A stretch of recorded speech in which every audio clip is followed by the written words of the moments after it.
Right, good morning, everybody. As I was just saying before we started, great to actually see some faces that I've only seen emails from. So thank you very much for joining us on what was meant to be an in-person event. You're also possibly getting to see me for the first time, because you may not have seen my face either. Some of you are strong supporters of SRITC and have been involved in the journey since we started in 2018. Some of you have been joining more recently over the last couple of years. So today, I did say there was going to be limited PowerPoints. Please give me the privilege to do a few PowerPoints to disseminate some of the information that we would have been doing today and yesterday at Bow-to-Garton. So welcome to the micro gathering that wasn't on the radar until Thursday evening, Friday last week. So I hope you're all doing well. Do keep yourself on mute at the moment, but the chat box is your friend. As we always say at the cafes, introduce yourself in the chat box, but we'll also be allowing you to interact, speak, ask questions and answers with the panelists we've got today, and share ideas. The chat box really is your friend if you're not used to the SRITC way of working. We are very interactive. I want to say a big thanks to everybody that's joined today, and also to the team at SRITC, and also to our supporters, because honestly, without them being around, we wouldn't have got here today in any shape or form, and we most definitely wouldn't be getting together as we will be doing on the 10th and 11th of May in the same place. Same timings, so hopefully you'll be able to join us then, whether it's in person or online. And judging by the emails I've been getting, more people will be joining in person than they had originally hoped. So a big thank you. You can't take these things for granted, and particularly at the moment, it has been, to use that phrase again, uncertain times. So without further ado, bit of a hazy picture, I'm afraid, because of my connection, but there's a Bow-to-Garton Hall, which we will be at in May next year. But just to give you a bit of a run through on timings for today, I'll do my little bit, and then I will be handing over to Ali McEnroy, who will be chairing the innovation and unconventional modes of transport. And we're keeping the panels the same as what we'll have in May, so you get a bit of an insight just now, but you'll also be able to ask a bit of questions and take things forwards. We'll then have me back again to talk about decarbonisation with the team. Sadly, Ben, who was chairing this session, is otherwise occupied with formal duties this week, so isn't able to join us to chair. Then we will dash away for a coffee, because I've got mine here at the moment, and have a scavenger hunt. And again, if you've been with us before, you'll be familiar with scavenger hunts. If you haven't, you'll have to wait till 10:50 to find out more. And then we will finish off with a panel session talking about sustainable travel, which is chaired by Mark Tate. And then at the very end, I'll give you a bit of insight into the Lego workshop and some closing remarks, and then you can all leg it away and do whatever else is left in your diary. So I just wanted to give you a bit of a background of what SRITC is about. I founded SRITC back in 2018, when it was very obvious to me that we didn't have partners pulling together to talk about and action rural transport. And it's grown. And you'll see in a minute how much it's grown. But I just wanted to share some of our values, and it's no coincidence that being supportive, resourceful, innovative, transformative, and a community spells out SRITC. Now, we've worked over the last 6 months as a team behind this to pull together a strategy to be able to share with you a vision, because obviously as a small organisation that is growing, we need to be able to provide a vision, and we need to be able to provide a mission on how we're going to go forward and how you're all part of this, okay? And fundamentally, we're looking at delivering better transport for the future. We're looking at representing all the needs of transport, whether you're a user, whether you're a provider, whether you're a policymaker. And all this comes down to sharing your knowledge, sharing your best practices and learning from each other. And I think I could probably say this for all of us. We feel quite lonely quite often, and that we're hitting our head against a brick wall. And that gets very frustrating, and we go round and round in circles trying to crack the same problem. Those of you that know me well, I get frustrated by that, and I want to try and solve that, and that's where SRITC came into play. So we have now got a formal strategy which we'll be able to share with you. Alex, as you can see, is putting up some polls throughout the next 10 minutes just to gather a bit of data to be able to help form a picture of who's involved today and what we can do going forward. So if you can just complete the poll, then it will disappear from my screen as well. we did a bit of work with everybody within the community, and we were trying to find out, what does SRITC mean to people and what are the benefits of SRITC. So here are the usual word clouds that you can see kicking around nowadays, and things really spoke up was about having a voice, because as rural transport, whether you're in Scotland or overseas, that voice just doesn't seem to be heard, along with the rural communities being so under spoken about and acknowledged, and about collaboration and empowerment. These words kept coming up time and time again through the work that we've been doing over the last year. So sharing a slide of where we should have been. So yesterday, and I say yes, it's now the 10th of May, we should have been going to visit the Steam Railway, we should have been going to see community transport, we should have been going up to Tomatin to see their hub that they've got there that you can see, and Duncan's here today, and he can give you a bit of insight into what Tomatin's got. Douglas Norris should be here from the train, and I think Maggie or Gordy will be here from Badennoch and Strathspey. Then we were going on, and there's a piper organised, a well-known piper was coming and is coming in May to the Speyside Hotel, where we're having drinks, and we are going to be having a lovely, nice chat with some gin and some whiskey tasting. So that was Wednesday, yesterday. It's now the 10th of May, okay? Keep this in your mind, trying to put you in the right setting so you're not sitting just in your office space, okay? Then today, we would have had Stagecoach picking you up, we were doing the same yesterday, picking you up and taking you here, there and everywhere to all these events, and then bringing you to the main event at the Boat of Garton Hall, where, as I say, we're going to have these sessions, and then in the evening we'll have the Rural Transport Awards, and we'll also have a bit of a ceilidh. And I have to say, I'm very indebted to Stagecoach for all the help and support, because they will be providing you with that service to be able to get from your accommodation or from your train, whatever transport, while you're here. So a huge supporter, and they will be with us here in May. So without further ado, some of the big things. Firstly, we've done it, we're here. I didn't actually think we would get to today after the last week. We've had train strikes, so we had to evolve and try and work out people's transport with train strikes that were there. We've also got the ticket situation, as I've said in emails, just being a bit practical at the moment. If you've got tickets of any shape or form, we're rolling them over to May. But if for whatever reason you want to change that, then just email gathering at Alex, and the team will be able to help sort that out for you. As I said, the supporters have been fantastic, and we continue that team, and we will keep growing, and we will be able to offer, I'm not going to say a bigger and better May, because it was going to be big and it was going to be good. And I have to say a big thanks to the panelists. They know they've put a lot of work in behind the scenes to be able to be prepared for today's in person, and then now today's online. So a real big thank you, guys, because you've given up a lot of time in the lead up to today and into May as well. So thank you very much. The Rural Transport Awards is something that we've introduced. No one else does this in the UK or overseas, and we have some nominations in for this, but we will continue with the Rural Transport Awards being on the Thursday evening. We've been very fortunate that we started out as complete volunteers, and last year we got some money to help towards establishing SRITC even further, and we've got that money through Smarter Choices, Smarter Places.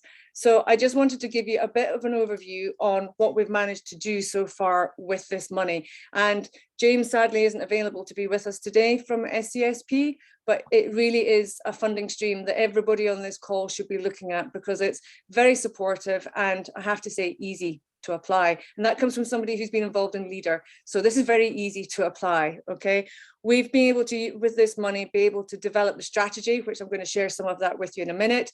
It helps support the cafes, it helps support the news bulletins, and it's helped to bring on some support staff to be able to help behind the scenes with the engagement work that we've done and our online presence. So a big thanks out to the Smarter Choices team. So as I've indicated, where to next? Okay. Just a reminder of where this started. On the left-hand side of your picture is me. So you can see me standing up. I am only 5'2". I'm not 6 foot like some people seem to think because of the Zoom situation. That's me with Dawn in Inverness in 2018. And back then, Scottish Rural Network provided the funding to allow the idea to come to fruition to do 2 days. Okay, and it was a fantastic 2 days, and some of you were there. In 2019, the Connected Places Catapult, or Transport Systems Catapult as they were then, funded the one-day event in Carnoustie, and enter Alex into the equation, because that's where he joins the journey. And then that winter, I was saying to Alex that we need to take things online, because as demonstrated, trying to bring everybody together from a rural context for workshops or a meeting, etc., becomes too complicated. So, and too time consuming and too costly. So we were talking about going online. And then we all know what happened in March 2020, and we were prepared for going online in April, and that just coincided. So we have grown massively. The model has changed hugely in just the 4 years, and this is our 5th gathering, but all voluntary led, really. And it's not our main day jobs. We all have other day jobs that we do. So we are now sitting in the situation where you can see that we are offering a lot, whether it's the cafes, the gathering.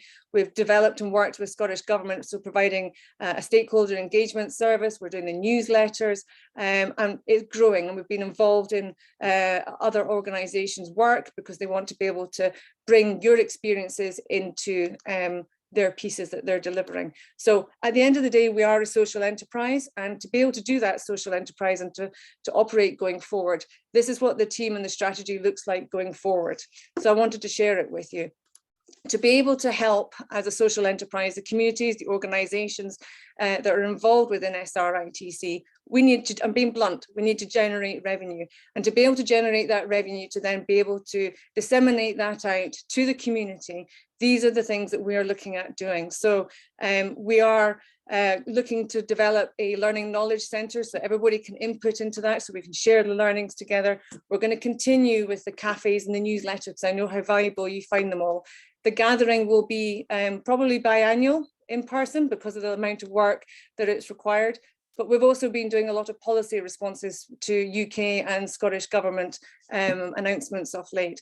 But we are offering the opportunity to be engaged with organisations to provide the services like we did to Scottish Government, where we help with stakeholder design and engagement. And some of you were involved in the NTS2 workshops that we did.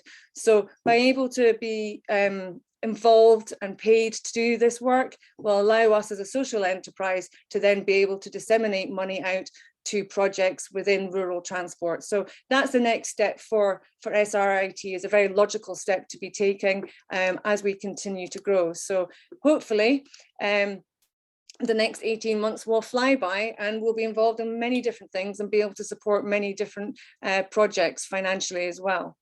Now, at the moment, we have 4 directors, and they are here today: Ali McEnroy, Rachel Murphy, Alex and myself. But we are looking for people to join an advisory board. Don't ask me just now what that advisory board looks like, because that's for the advisory board to come up with.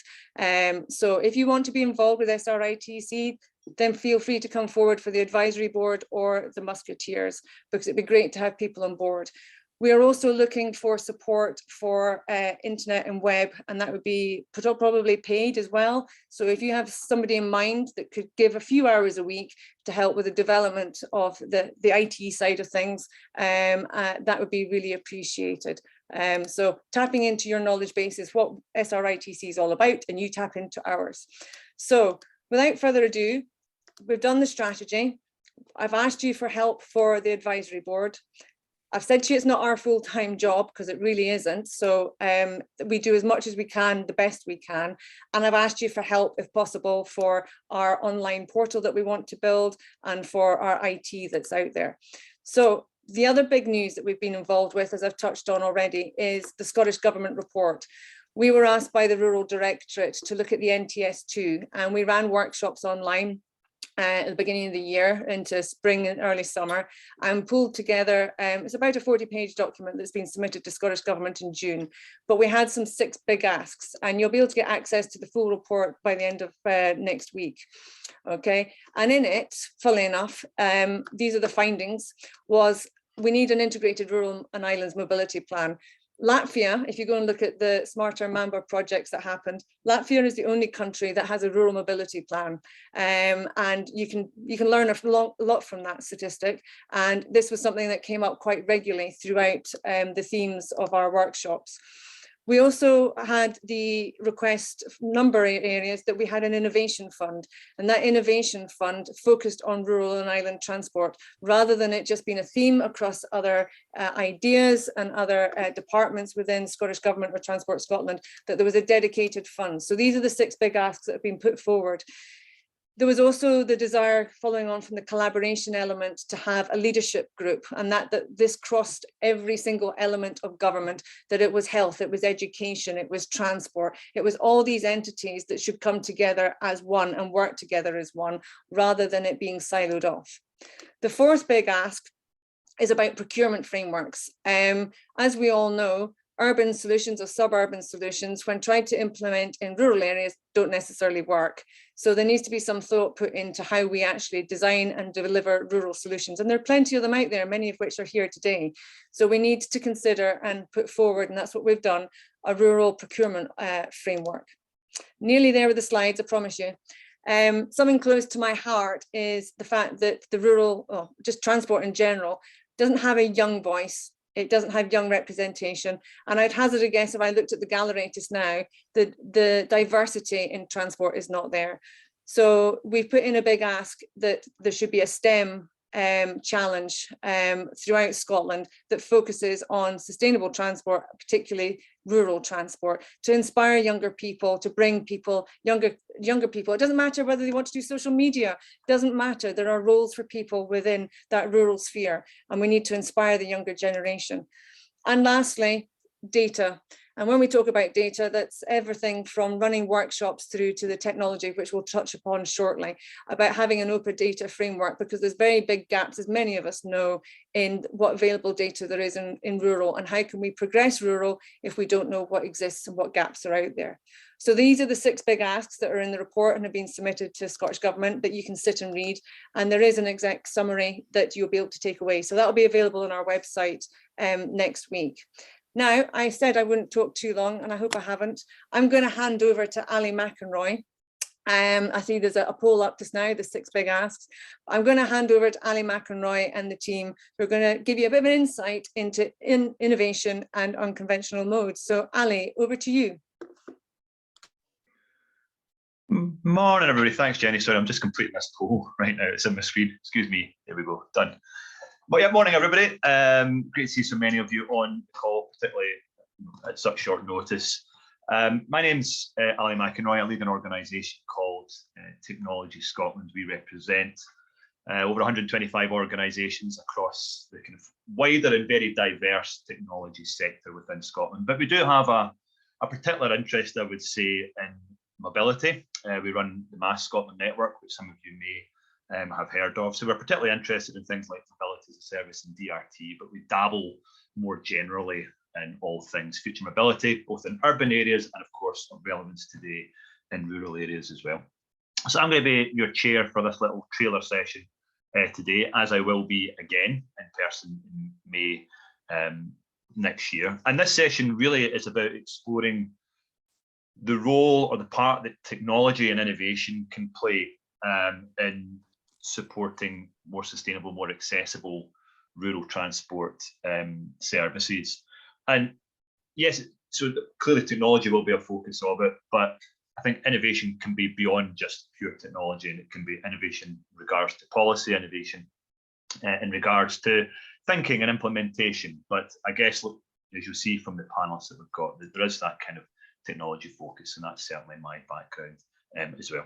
So yeah, this is going to be a brief trailer session. What I'm about to do in a second, I think we actually have a full house for my session, because I think I saw Josh joining the call. So I think we have a full house of panelists for who will be the session in May. So I'm just going to ask each of our panelists very briefly, if I can actually be very briefly panelists, just to introduce themselves so you've got an idea of where they're from, and just give us a little bit of an insight into what perspective you'll be bringing to the panel session when we come together next May. And remember, of course, this is a trailer, and the whole point of a trailer is that it encourages people to come to the full film. So do try and be as interesting and entertaining as you possibly can be in your 2 minutes. A lot of pressure in getting people out there. So we'll do that just now. If you have any questions or thoughts are formulating in your head as our presenters are introducing themselves, just chuck it in the chat and we may have time to come to it at the end. So we'll do that, and in no particular order, just as it's written in my little notes here. I'm going to ask Alan Murphy from across the sea in Dublin to speak first. Alan. Hey Ali, morning everybody, and big thank you to Jenny for inviting me along. I think maybe I'm the international exotic voice into the debate here, perhaps. So yeah, Alan Murphy, I work with Smart Dublin. I'm the regional manager with Smart Dublin, which is a collaboration of the 4 Dublin councils. And you're probably wondering, okay, hang on a second, Dublin is a capital city. What am I doing on a rural transport conversation? So I've joined the dots here that we recently produced a thought leadership as to what we think mass mobility as a service for Ireland should look like. And we see it very much as a public body led national initiative that lays the foundation for hyperlocal innovation in an urban environment, in a regional town environment, as well as in a rural environment. So we want to create the right market conditions at a national level, which will involve policy, you know, a set of design principles, maybe changes in legislation. For sure, from a technical point of view, making sure that all services are interoperable.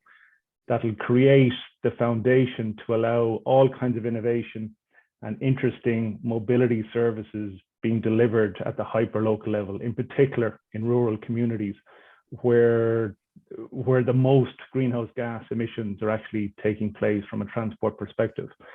So I'll put in the chat a link to that thought leadership that we produced back in April. And what I can hopefully, the conversation on mass will progress in Ireland between now and maybe May next year. It's a bit of a slow burner, to be honest. And I can bring more to the table as to what exactly is happening on the ground in Ireland, and obviously from a rural perspective. So that's me, Ali. That's brilliant. I'm going to look forward to that. And clearly, from our perspective, we're really interested in mass developments as well. But I think it's an interesting point about, yes, okay, we're focused on rural today, but a lot of the discussions at policy and design and innovation level are held at a national level, and there is relevance and transferability there, which I think is really important. We're going to come on to Andy next. Hi, good morning. Andy Roney from Alco Consulting. So Alco is a micro-organisation of 4 full-time consultants. And for the past 20 years, we've been working in the realm of smart cards and transport ticketing, generally in mass transit environments and obviously urban environments. That has led us organically into working with mass and lots of other mobility related subjects. We're lucky enough that we get to work pretty much globally because that's where these things happen. And when we work in some countries like Australia and New Zealand, for example, rural mobility is now becoming much more, or it's being presented on their radar now more than it might have been before. And we work within the relationships between transport ticketing and mass and how you move that data around and so on and so forth. What we had really thought we might talk about in the gathering in May is some of the observations that we've found from our work in sub-Saharan Africa and how simplicity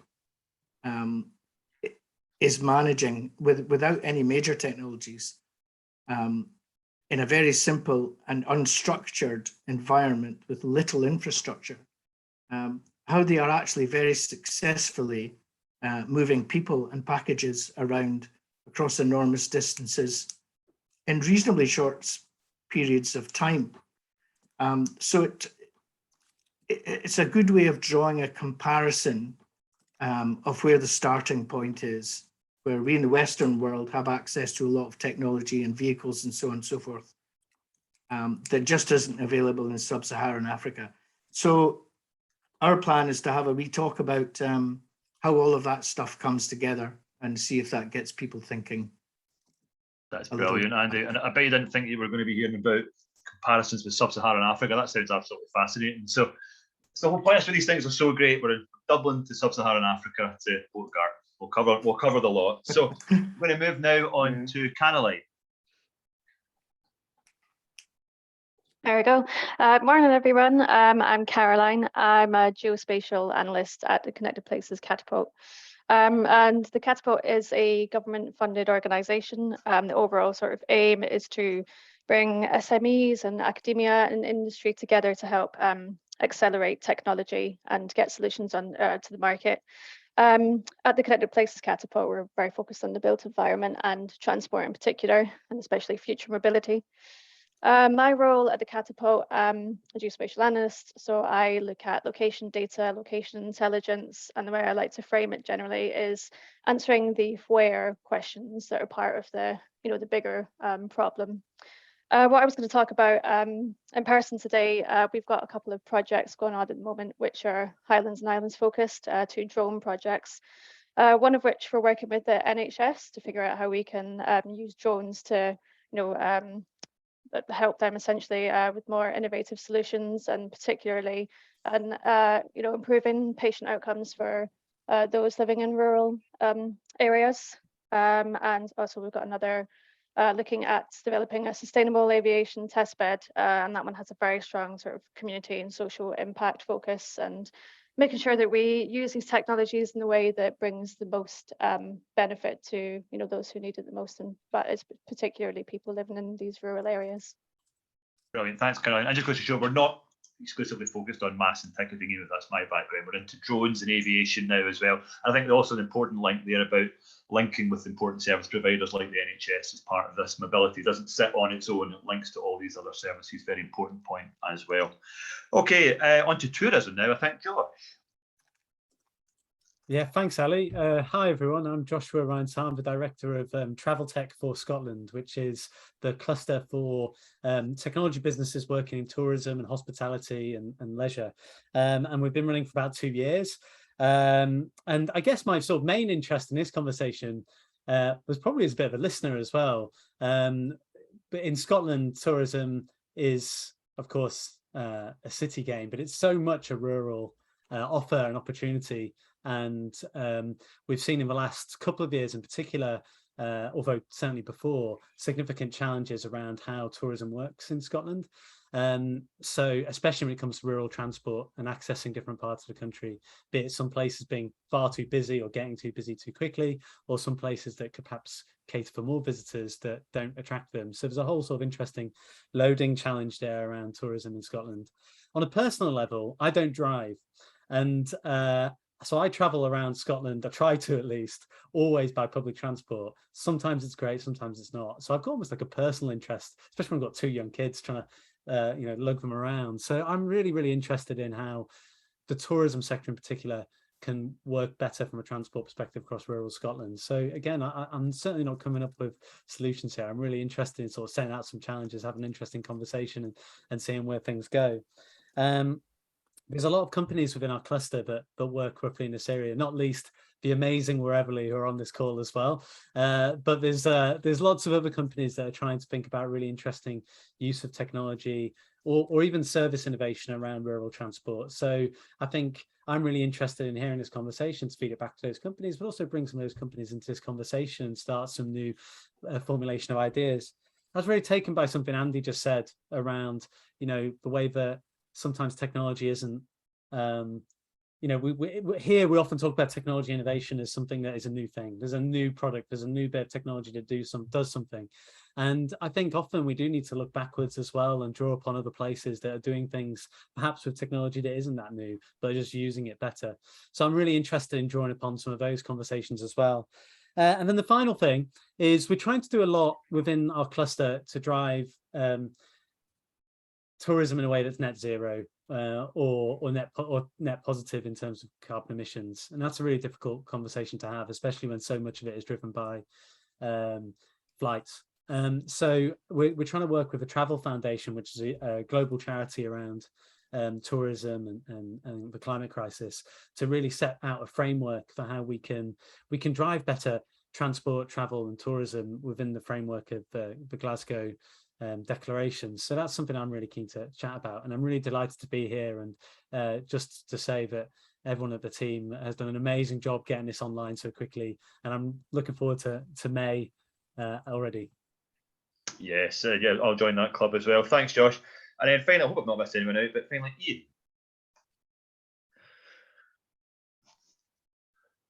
Hi everyone, it's lovely to meet you all. I'm Ian McNeil. I'm the Managing Director of Foreverly Limited. We develop apps and websites for a lot of local sort of regional destination companies. So North Coast 500, Scotland starts here. What we were wanting to share was a pilot project we're working on with Loch Lomond and Trossachs National Park in Perth and Ross Council. It's a really interesting initiative that looks at not about attracting visitors, but how to spread visitors around a rural area. Using sensors in car parks, a LoRaWAN network to get data out of places that don't have mobile internet connectivity.